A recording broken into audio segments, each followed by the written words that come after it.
Greetings and salutations, everyone, and welcome to another exciting edition of That Wrestling Show. I am your host, the Brandon Brownson, and today we are doing a video response to the Renegade of Wrestling, the Dads on Wrestling, the Casa D18 Studios. You see, the other day, they did something that I thought was really cool. They were challenged to come up with a 50 superstar dream roster. 10 people in the main event, 10 mid-carders, 10 women, 10 tag teams, along with an additional 25 people to plug wherever they want, whether that be referees or backstage agents or whatever. And I really like the idea of this. I love fantasy wrestling stuff, so I thought that I would do a video response of some of my picks. So, that's what we're gonna do. It's not often that I can smoke in the apartment, but, the kids are with their dad for the weekend. Little kids, if you will. Sorry, Jeff, I had to. So I am indulging in it. If you guys don't like it, sorry. So, let's jump right into this. I'm going to start from quote-unquote the bottom up. So I'm going to start off talking about who I picked for my referees. Now, the guys over at Casa D18 Studios, by the way, Statboy, you don't have a choice in the matter. You have to do one of these because we need a roster that's Statboy approved. Anyways, in the Casa D18 studio, they spliced in pictures of the people who I'm talking about. I really don't have a whole lot of indie guys. It's mostly TNA and WWE. Maybe not necessarily current TNA and WWE, but TNA and WWE guys nonetheless. So you should know who most of these guys are. If not, Google's a thing. So, my referees. For the main event, and I think I'd only want to use this referee for the main event, I want to have Earl Hebner as the head official. Because, come on, can you think of a better guy to have calling the main event matches than Earl Hebner? For the mid-card and the tag team divisions, brain fart. The referee privileges job, whatever you want to call it, would go back and forth between Brian Hebner and Charles Robinson. And I really liked your guys' idea of having a women's referee for women's wrestling, so I decided to go with Jacqueline, because she's a former wrestler, so she could bump if she needed to. And I want to incorporate her somehow, because I always liked Jacqueline. But I wouldn't exactly want her on our women's roster. Who did I pick for that? We'll get to that in a little bit. Next off, we will go to the agents. Now, with the agents, I wanted them to be able to do two things. One, I wanted for them to be able to help the wrestlers, whether it's helping them plan out the match, or helping them oh my god, why is my brain not working? Helping them plan out the match, or helping them work on a promo or something. And two, I wanted for at least a handful of these guys to be able to train the up-and-comers. Because even though I can only have a max of 75 dudes here, trust me, if I had my own promotion, and if I had the money for it, we would have a developmental territory with a lot of very lesser-known people who I've seen on the Michigan indie circuit, all of whose names escape me right now, but I want for these guys to be able to help train the next generation. So, my first agent would be Chavo Guerrero Jr. Chavito gets a lot of hate, especially from you guys. Wait, no, it's, other channel. You guys like Chavo. It's Rey Mysterio who you guys don't like. I'm right there with you, by the way. But Chavito has a hell of a lot of experience. He's a Guerrero, so just that name alone somewhere on the roster would help bring a little bit of credibility to my up-and-coming promotion. But Chavo's at the point where his in-ring career, Jesus Christ, his in-ring career is pretty much done with, so it's time for him to begin bringing up the next generation of superstars. The next guy who I have, and mind you, a big chunk of the agents that I went with maybe one or two exceptions, are also guys who I could put in a match if I wanted to.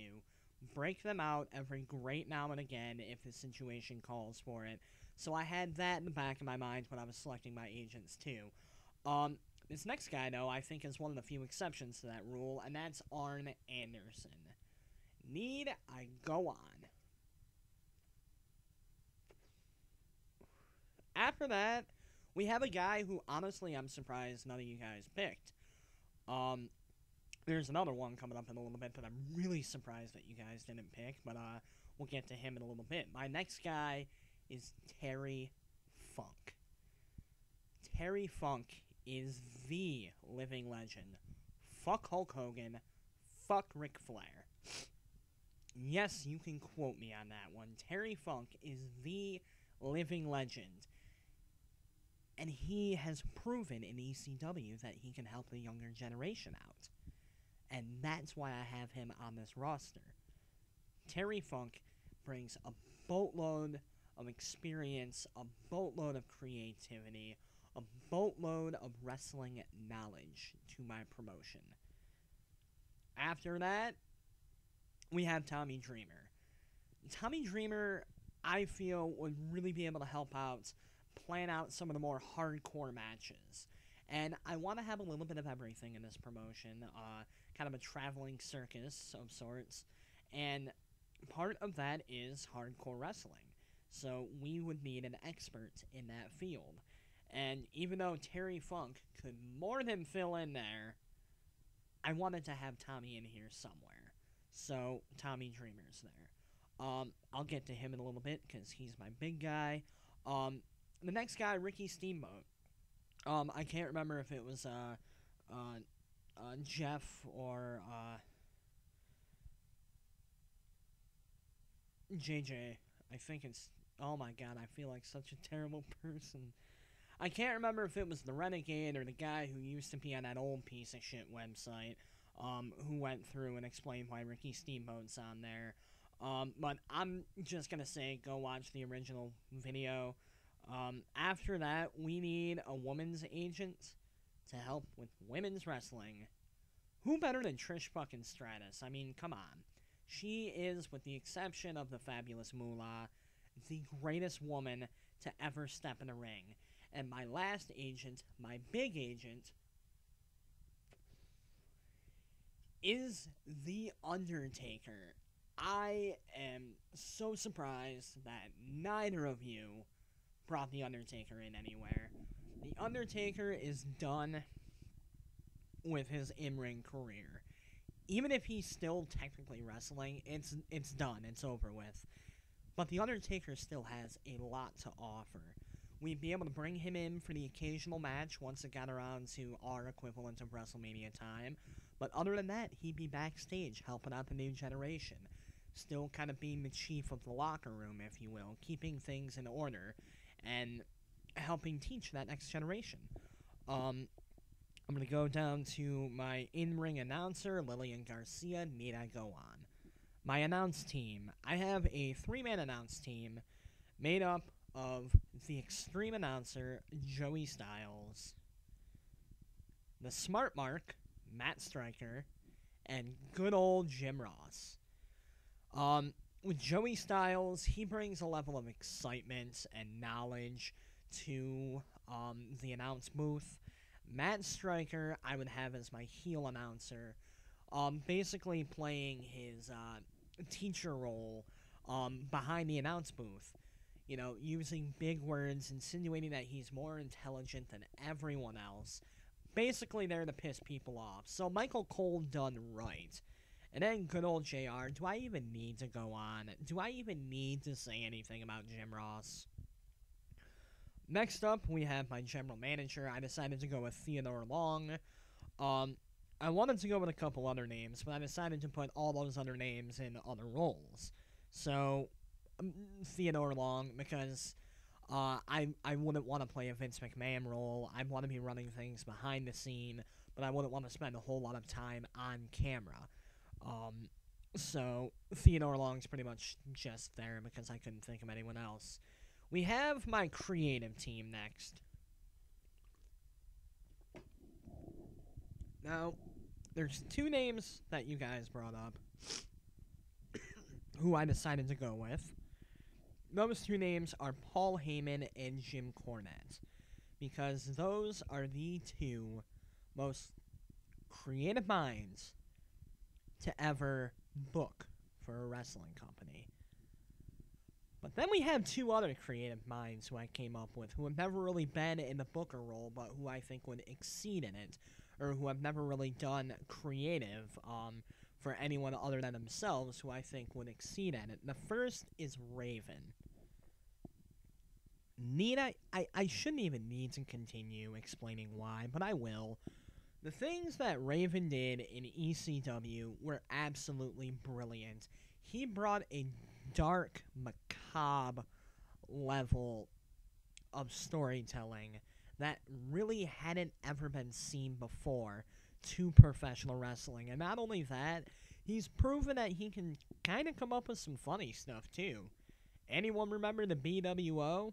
That was kind of Raven's doing. I mean, it was mostly Stevie and Nova and Meanie, but, you know, Raven kind of pitched out the original idea of, hey, you guys should parody these guys, and that was just one idea. I think that Raven would be able to succeed in some more comedic writing, not that I want to focus entirely on that, but, you know, every once in a while you need to laugh. And then the other guy, who really I'm not going to go into detail with because everything just said about Raven can be said for this guy, Mick Foley. Moving on. I think I'll cover my managers and other roles last. So now we are going into the actual wrestling talent. I'm going to go with my tag teams first. My first tag team is the Motor City Machine Guns. You guys went in great detail with the Machine Guns, so I'm just going to say, if you want to hear my reasonings for why the Machine Guns are part of this roster, go watch the original video. I'm sure there'll be an annotation in here somewhere for that. After that, and mind you, this is really in no particular order, just the order that I wrote them down in. Next up, we have the world's greatest tag team, Charlie Haas, Shelton Benjamin, because I need at least one super technically sound team on my roster. I need one team that can pretty much out-wrestle anyone. And not only that, but I can break the team up, and they can both be very successful single superstars. And I can say that about a lot of my teams, but World's Greatest Tag Team is definitely one of them that I can say that about. Next up would be the Hart Dynasty, D.H. Smith, Tyson Kidd. I think that the WWE pulled the trigger and ended this team way sooner than they shouldn't have. I think they still had a lot to offer. They were probably the best tag team that the WWE has seen in quite a while, with maybe the exception of John Morrison and The Miz and the Hooligans. But I'd want to have the Hart Dynasty on there. Next up, because, again, I'm trying to attract as many people as possible, so we need someone representing the Latino part of the audience, LAX, Homicide, and Hernandez. I would take these guys a lot farther than TNA did as far as potential for the gimmick. I see these two being just straight up street fighting Latino thugs who will stab you for a damn quarter. And that's how I would book them. I would book them. They'd probably be my top heel tag team. After that, again, I need to appeal to everyone. part of everyone is little kids. So we have Air Boom. Evan Bourne, Matt Seidel, whatever you want to call him, his recent suspensions has really hindered Air Boom. But I have a feeling if he put down the fake marijuana, Air Boom could have been one of the best tag teams we had seen in a while. It could have been on the same level as the Hart Dynasty or John Morrison and The Miz. They could have been the tag team, and I would keep my fingers crossed that Evan Bourne could put down the fake pot long enough to really reach that potential. From there, I'm reuniting an old tag team. A lot of you guys, and by a lot of you guys, I mean the two other people who have done this, put one half of this tag team in your mid-card roster. I feel that he can do a lot more in the tag division, though, and that's Beer Money Incorporated. I'm sorry, but they are the tag team of the 2000s, with maybe the exception of the Dudley Boys. And we need that level of star power in our tag team division to really kick it off. After that, a team I brought up earlier, the Hooligans, Paul London and Brian Kendrick.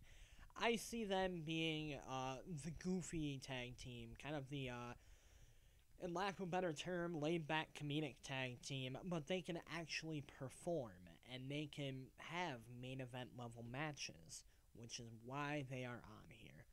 After that, and I'm going way old school with this teaming, AJ Styles and Christopher Daniels. They were the best tag team in the history of TNA. I don't think I'd keep them a tag team for very long, but having those two it'd be kind of like a Mega Powers Explode type of deal, only with two of the best Cruiserweight X Division wrestlers in the world. The next team is one that I threw together, one who I've used in various Be the Bookers that I've written, and that would be the team of Luke Gallows and Vance Archer. I have a feeling that these guys would have some pretty good chemistry with one another, and they'd be kind of like, they'd be the monster heels of my tag team division. They'd be the big guys who are just plowing through everyone. So that's why I went with them. And the last team, this was kind of a wild card team, but I've been really impressed with what they've been doing as of late, so I wanted them on my roster. Kurt Hawkins and Tyler Rex. I think that these guys have potential to be an incredible team, and with the WWE not really highlighting them, unfortunately, that potential isn't being reached. I'd want to see what they can do. Moving on to my women's division. First and foremost, Awesome Kong. You need a monster heel. And you don't really see a lot of monster heels in the women's division. Awesome Kong would fit that role. Not to mention, if, like, I believe it was JJ who said this, if booked properly, who'd be able to beat her? That's a good point, but at the same time, whoever did end up beating her would be almost instant legend status.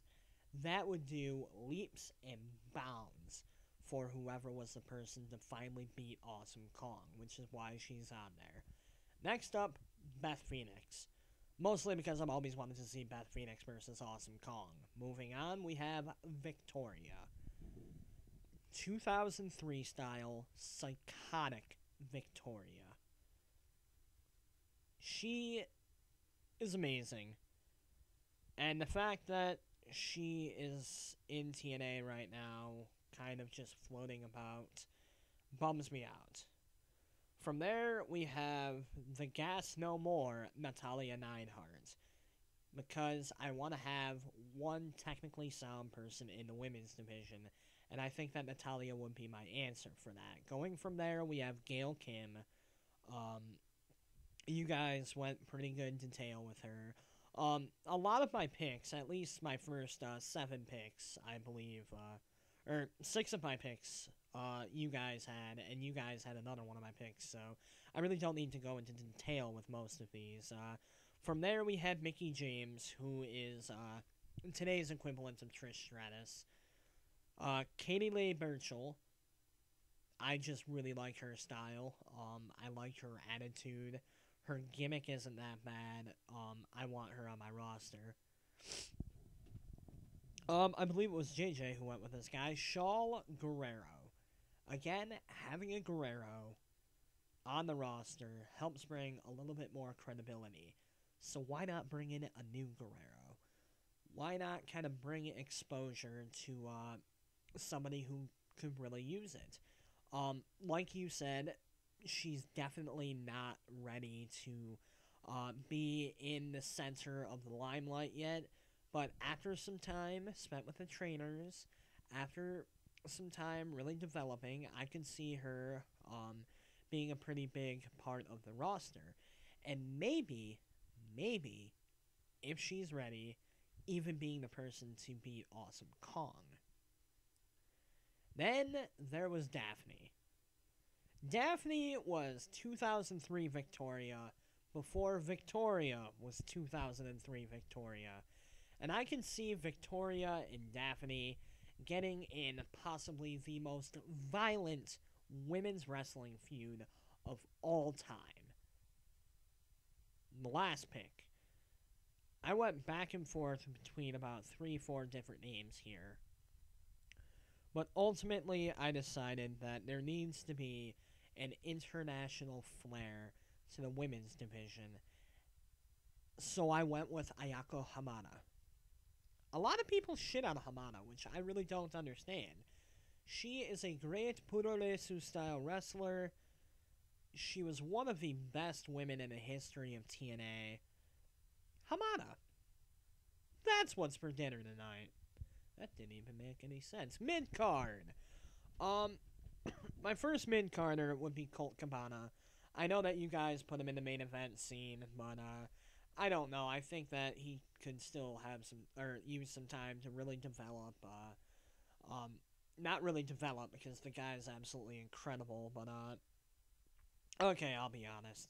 I just really want to see, Colt Cabana raising hell in the mid-card, making people laugh. I'd want him to be that comedic role, which is why he's in the mid-card and not the main event. I'd want for him to be in the main event at a later time, but for right now, I need that little bit of comedy relief, and I don't feel like bringing in Santino Marella. From there, we have John Morrison. I almost put John Morrison in the main event, but I want to see him have that one big feud that puts him in a main event. I don't want to hand him the main event. I want him to earn it. And I'm pretty sure that he'd be able to earn it in no time flat. But with some of the other names in the mid-card division, I really think that John Morrison could really bring a lot of credibility to whatever my mid-card title is in the early days. From there, we have Low-Key. Just go watch the other video. They'll tell you why I picked Low-Key. They'll also tell you why I picked Kazarian, who is my next guy. From there, we have Cody Rhodes, current era Cody Rhodes, who's just the right amount of demented. Just the right amount. And I need that demented character to feud with a couple of the names who I'm going to bring up in a little bit. From there, we have Zack Ryder. Woo, woo, woo, you know it. Because I want to have that online media presence. And Zack Ryder has that market down. And I could really use that to kind of springboard my promotion in the early days. Then we have Drew McIntyre. God, I do that accent horribly. Drew McIntyre's a guy who should be the top of the who should be at the top of the WWE mid-card, if not main event status right now. So I want to unleash his full potential. These next three are guys who I know for a fact you didn't pick. At the end of the day, I am trying to appeal to as many people as possible. So, to fill in that hardcore niche, the Necro Butcher, and Sabu. These guys would absolutely tear each other apart. And the fans would love every single second of it. Not to mention, those guys are just the right level of messed up to really click with Cody Rhodes' character. I don't know if I'd have the three in a feud right away. I don't know if I'd have them as their own little stable and eventually have them break up. But I'd want to do something special with these three. And again, like with most of my spots, I thought long and hard about who I wanted as my number 10 spot for the mid-card. And I eventually went with Husky Harris. Husky Harris, second-generation superstar, never really got the chance to shine. He was either overshadowed by whoever the leader of Enter Your Stable here was, or he was just not on TV. And I think that Husky Harris could be a very, very valuable part of the roster. Then we have the mid-card. Bryan Danielson, need I go on? CM Punk, need I go on? Samoa Joe, I picked him because he can work with damn near anyone. And I need a guy like that. This next person, I decided, again, I need someone to fill in that hardcore niche. And not only that, but I need that super dark character. I need that Sting. I need that Undertaker. I need that Kane. But all three of those guys are in the twilight of their career. So I went with the monster, Abyss. From there, I went with Kurt Angle. Kurt Angle is reaching the end of his career, but I want for him to wrap up his career in my promotion. Maybe putting over one of the younger guys who really needs it. Maybe being the guy to propel John Morrison into that main event spot. I don't know.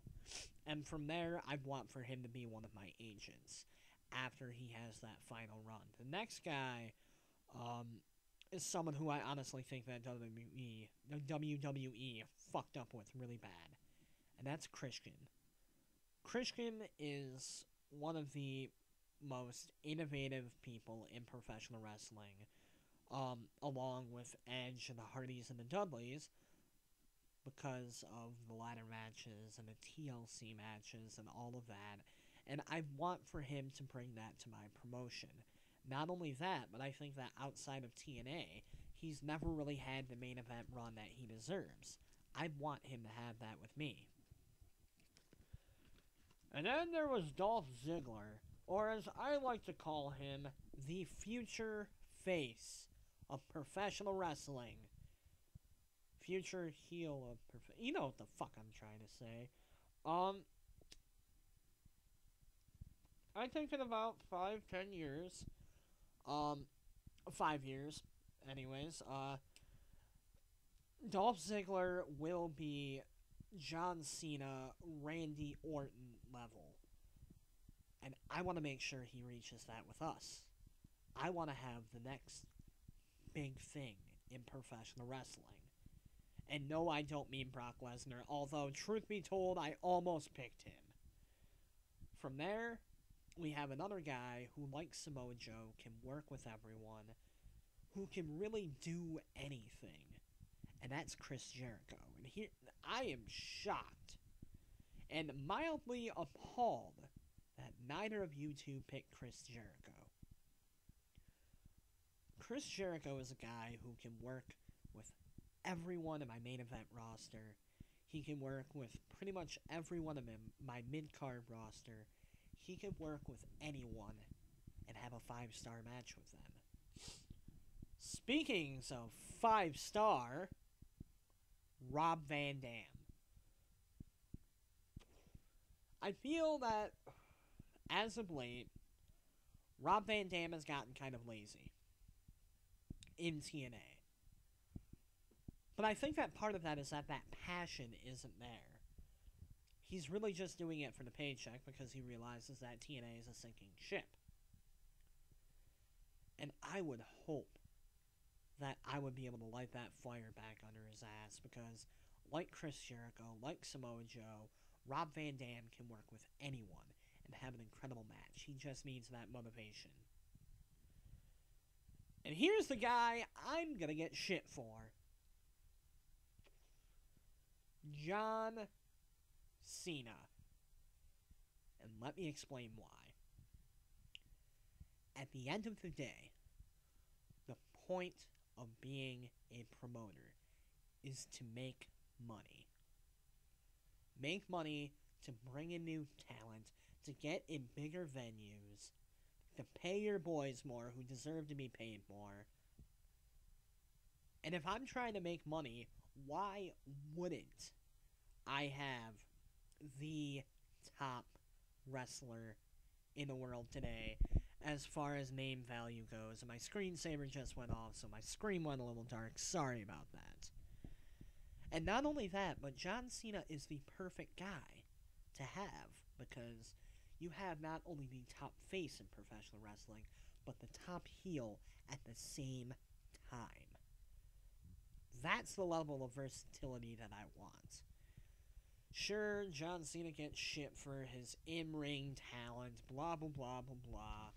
Watch some of his early stuff in OVW. The guy can go.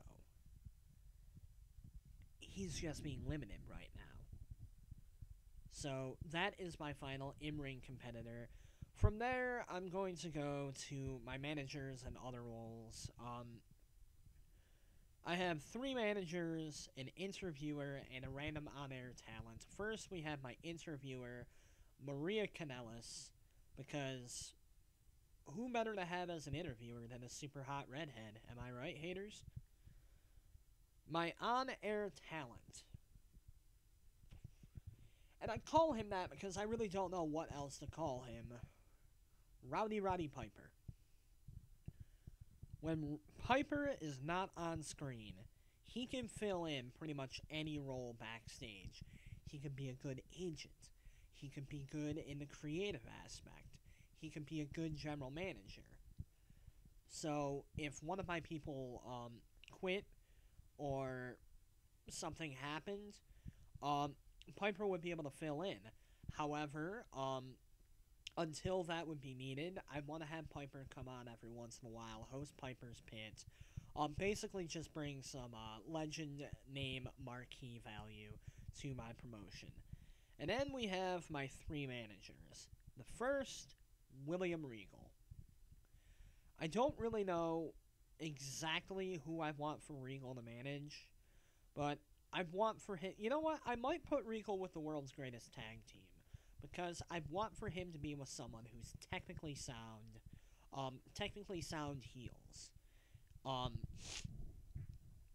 And since I really don't have anyone British outside of Katie Lee Burchill on the roster, that would be the best fit for William Regal, in my opinion. From there, we have Ric Flair. And I would want Ric Flair to manage Dolph Ziggler, because I want for the top heel, in possibly the top heel in wrestling history, to work with the top heel of the future, to really prep him, to really get him ready for that spot, to give him the marquee value in the early days. And the last guy, and I've officially decided what I want to do with Necro Butcher, Sabu, and Cody Rhodes. I would want to put them in a stable with Abyss, being managed by the Sinister Minister, James Mitchell.